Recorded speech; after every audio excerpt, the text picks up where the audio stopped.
contábamos, ya está con nosotros Rodolfo Saldain, quien presidió la comisión de expertos que elaboró parte de este proyecto que hoy está en el Parlamento de Seguridad Social.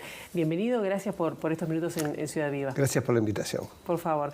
¿Está conforme? Vamos a empezar por una generalidad, pero ¿está conforme con el proyecto que ingresó al Parlamento y que se va a debatir a partir del martes? El proyecto de reforma jubilatoria tiene que cumplir algunos atributos, tiene que tener algunos atributos, algunas características y lograr ciertos objetivos. Este los logra. Como toda obra colectiva, es una obra que, digamos, tiene ADN de muchos participantes. ¿Cuáles son esos principales atributos que tienen que tener la reforma? Tiene que contener la trayectoria que tiene el actual nivel de gasto en materia previsional en el Uruguay, que va camino a 13, 14, 15 puntos del Producto Interno Bruto, que es mucho más que lo que tienen países más envejecidos que Uruguay. En un contexto demográfico muy particular, no voy a insistir en eso, ya hemos hablado mucho, pero lo cierto es que ya hoy es cada vez más chica la población en edad de trabajar.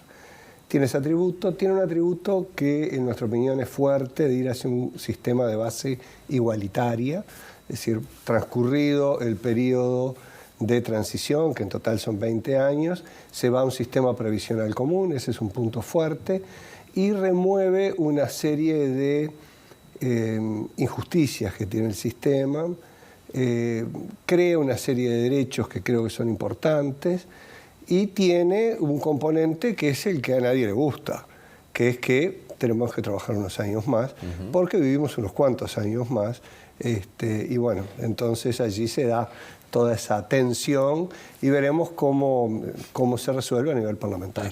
Saldain hablaba de que se resuelven algunas injusticias. ¿Cuáles, por ejemplo, a grandes rasgos? Y, por ejemplo, la forma de cálculo de las jubilaciones es totalmente distinta según el sistema en el que uno esté. Cada peso aportado vale muy distinto si uno es militar, si uno es profesional, si uno es bancario, si uno es escribano, si uno está en BPS. Por ejemplo, la base de cálculo hoy es en los militares del viejo régimen, que son aproximadamente la mitad de los efectivos que están hoy en actividad, es el último sueldo o más. En los que están en los profesionales, los 3 últimos años. En los militares del régimen nuevo, la reforma que hizo el Frente en el 2018, 5 años. Policías, 5 años. BPS y bancaria, 10 últimos comparados con los 20 mejores. Escribanos, los 30 mejores. Es decir, después, ¿qué porcentaje sobre esa base de cálculo? El 100% en militares, hasta el 45% en algunos otros casos.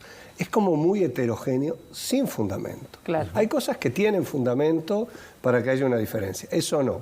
Bueno, transcurrido este periodo, es decir, hasta el 2032 se mantienen las reglas actuales para todo el mundo, del 2032 al 2042 se da un régimen donde va perdiendo relevancia el régimen viejo y va ganando el sistema común, y a partir del 2043 las reglas en ese aspecto son iguales para todos. Antes de profundizar en alguno de los aspectos que me imagino que la gente que nos está escuchando le interesa, porque quien más que menos, digo, bueno, a ver, ¿cómo me voy a jubilar? Es importante.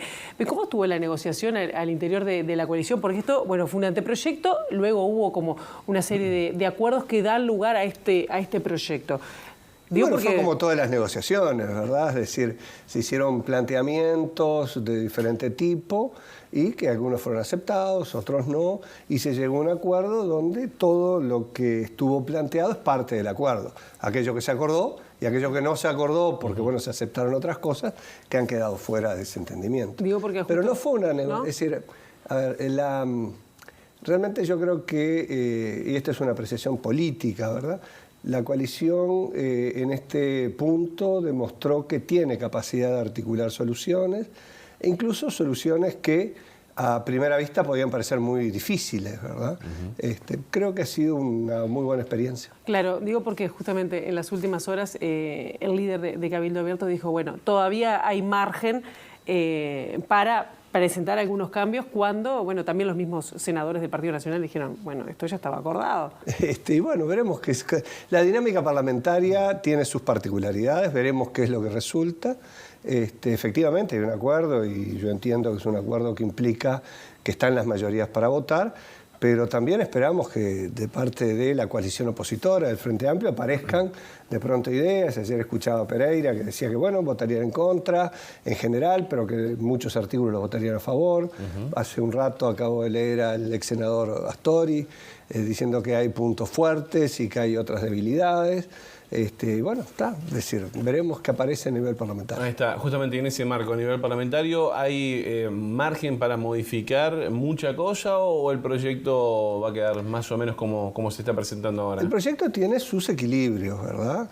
En la medida que se respeten esos equilibrios, que se logren los atributos que tiene que tener, bueno, hay, digamos, el margen natural que da nuestra Constitución, el Parlamento con su rol, el Ejecutivo con su rol, y sí, es decir, habrá que ver cuáles son las propuestas que hay. Si, por ejemplo, se llegara a plantear, volviendo al planteo de Astori, ¿verdad? Sí. Que leí hace un rato, Astori decía que no, que le parece injusto el tema de la suba de edad. Claramente es un tema que no es simpático. Él expresaba que sería preferible ir por incentivos. Bueno, veremos cuál es la fórmula que plantea, si logran los atributos que tiene que tener, porque ese es un tema central, estructural de la reforma, ¿no? Usted recién lo mencionaba, ¿no? Decía, bueno, vamos a trabajar más porque tenemos una esperanza de vida más alta que la de años anteriores. Y en ese marco, representantes de los trabajadores ante el BPS, hace muy poco tiempo, por ejemplo, Ramón Ruiz, decía, el tema con esta reforma es que vamos a trabajar más y vamos a ganar menos. ¿Ustedes lo ven así eso? Bien, uno de los criterios que se tomaron para la definición de los parámetros de la reforma es que, corrida de la edad 5 años, el nivel de beneficio equivalga al que se obtenía 5 años antes. ¿Qué quiere decir eso?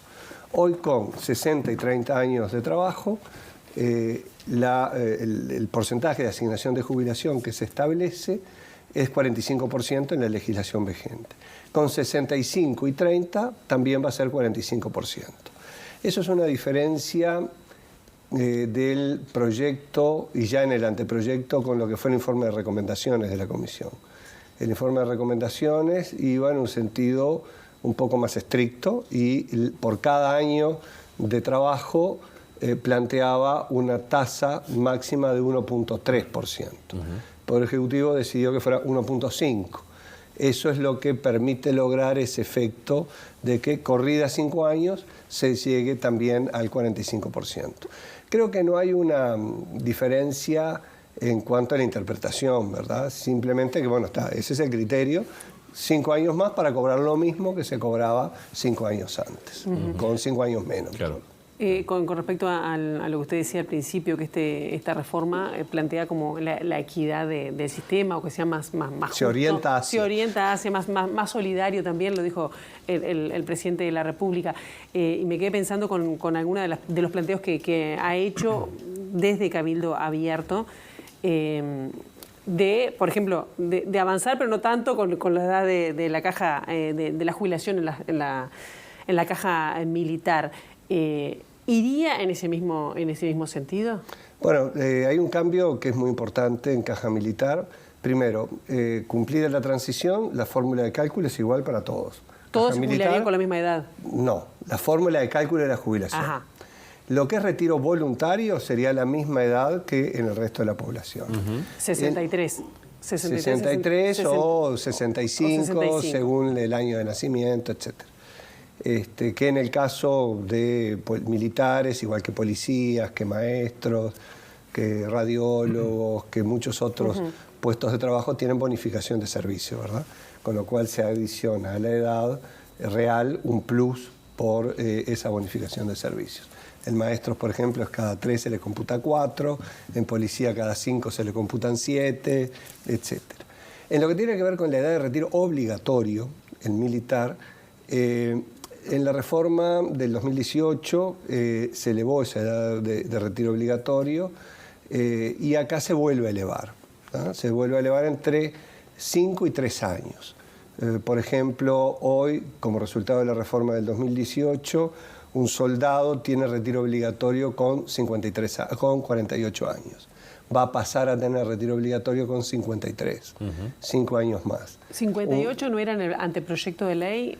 No, en soldados siempre fue 53.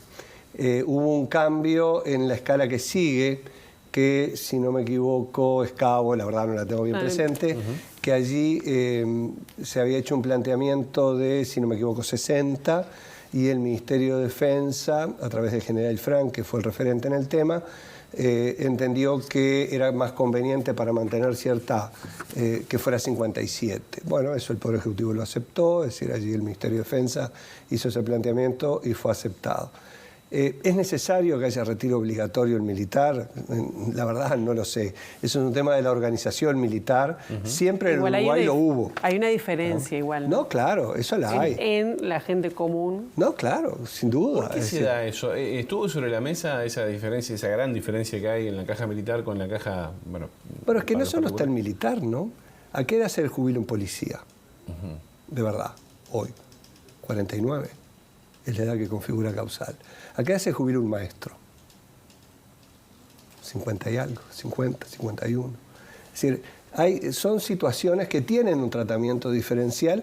Es decir, por ejemplo, los que tienen bonificación de servicios, la última revisión se hizo en el año 84. La ley prevé que debe revisarse cada 5 años, no se hizo nunca. No lo hizo el anterior gobierno, ni los anteriores, nunca se revisó. Pues bien, ahora hay una pauta para revisarla. Es decir, tal vez esté bien que un maestro tenga esa bonificación, también la tiene el profesor universitario. Ahí, por mi experiencia, diría que es un poco más discutible que tenga que haber esa bonificación. Si la estructura militar requiere que haya obligación de retirarse a una determinada edad, es algo que realmente está más allá de la seguridad social, ¿verdad? Eso habría que hablarlo con los que han sido ministros de defensa en los sucesivos gobiernos, porque nadie ha planteado derogarlo. Por ejemplo, en esta reforma se suben entre 3 y 5 años. Por ejemplo, un coronel, 65, retiro obligatorio. En la reforma pasada también hubo un cambio en las edades, pero se mantuvo. Entonces habría que hablar con los diferentes ministros de la época, es decir, no sé, el doctor Bayardi, por mencionar, o el doctor García hoy día, casualmente médicos los dos, casualmente. Pero Saldain, y con respecto, por ejemplo, a esa diferencia o ese escalón que se produce entre los que nacieron hasta el 72... y los que nacieron en el 73, que va a haber una diferencia... Es muy brusco. Exactamente. Ayer estaba leyendo un informe del Cuesta Duarte y decía, bueno, se produce un salto importante. ¿No? Eso es muy brusco. Bueno, veremos a nivel parlamentario si hay alguna fórmula que plantea de 60 revisar pasan a obligación de 63 años y creo que hay una diferencia de cobro también de jubilación. No, de cobro de jubilación. De cálculo en la jubilación, ¿no? De cálculo en la jubilación. No lo estoy viendo. Es decir, tendría que... No lo he pensado, pero no lo estoy viendo. Estaba mirando un documento del pero sí es muy brusco. Sí es muy brusco. ¿Debería contemplarse a nivel parlamentario eso? ¿Me entiende que sí?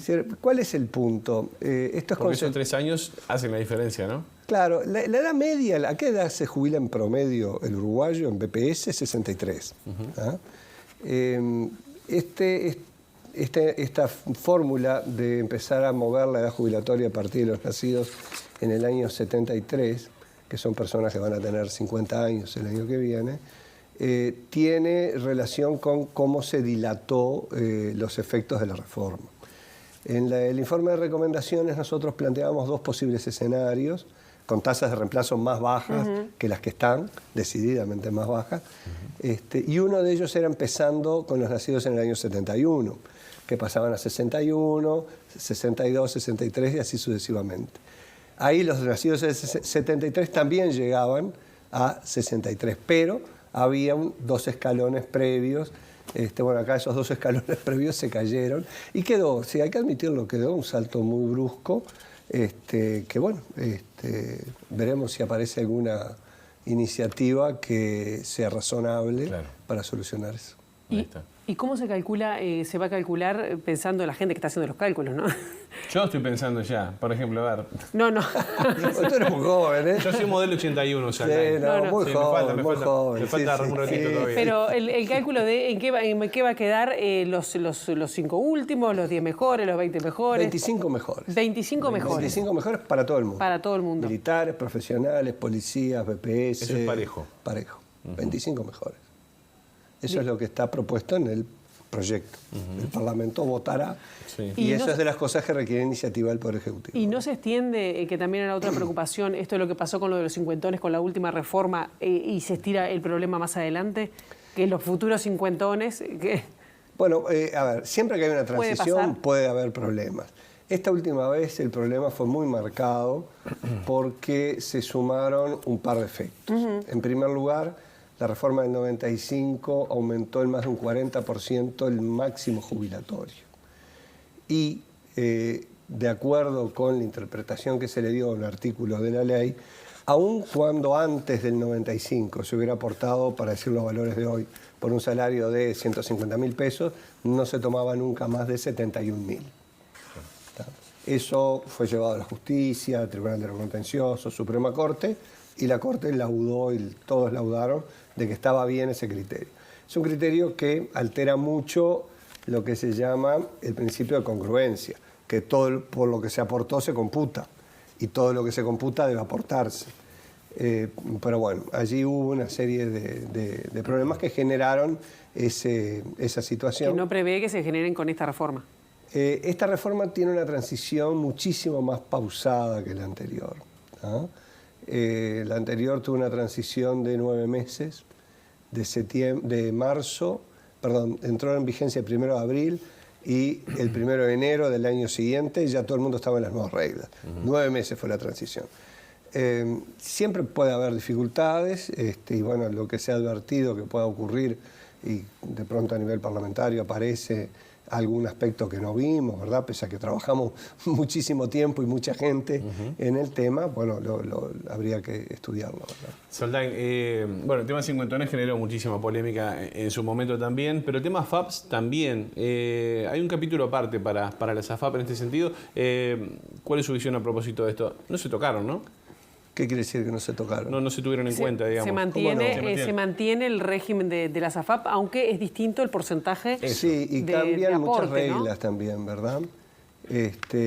Primero, la existencia de un régimen mixto parte sustentado que la seguridad en la vejez, la seguridad económica de la persona cuando se jubila, y yo me incluyo dentro de la categoría porque ya soy más, estoy arriba de los 65, debe provenir en parte de las transferencias entre generaciones y otra parte tiene que ser producto del ahorro previo de las personas.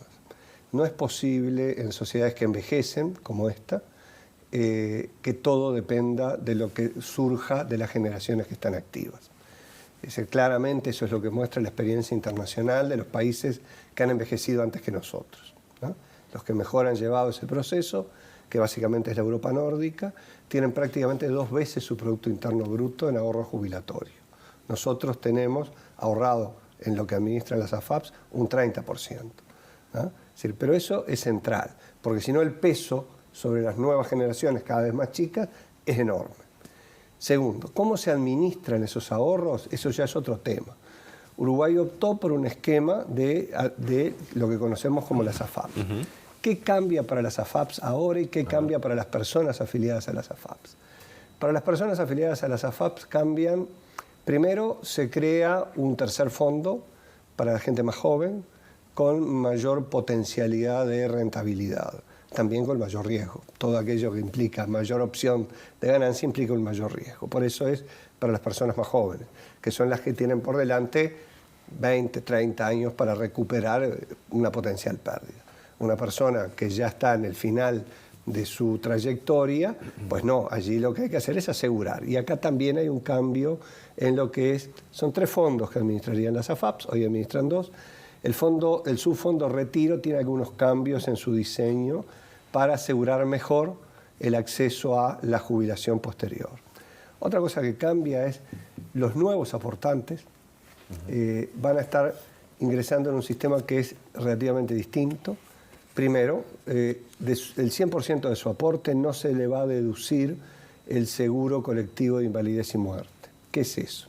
Es lo que cobra hoy el Banco de Seguros para asegurar el fallecimiento y la incapacidad antes de jubilarse. En verdad, en ningún momento una persona puede incapacitarse o fallecer siendo muy joven, ¿verdad? ¿Cuánto cuesta eso hoy? Eso hoy cuesta 14 pesos de cada 100 que aporta un trabajador a la FAP. Es caro. o por lo menos es mucha plata. Es decir, la comisión que cobra la AFAP por administrar está entre 4 y 5 pesos. La prima de ese seguro son 14. Y se ha disparado mucho en los últimos años. ¿Y ahora se sigue Eso cobrando? desaparece. En los primeros 3 años no se va a cobrar esa prima porque el riesgo ese va a ser asumido por el BPS, es decir, parte del cambio en la distribución de los aportes. Claro.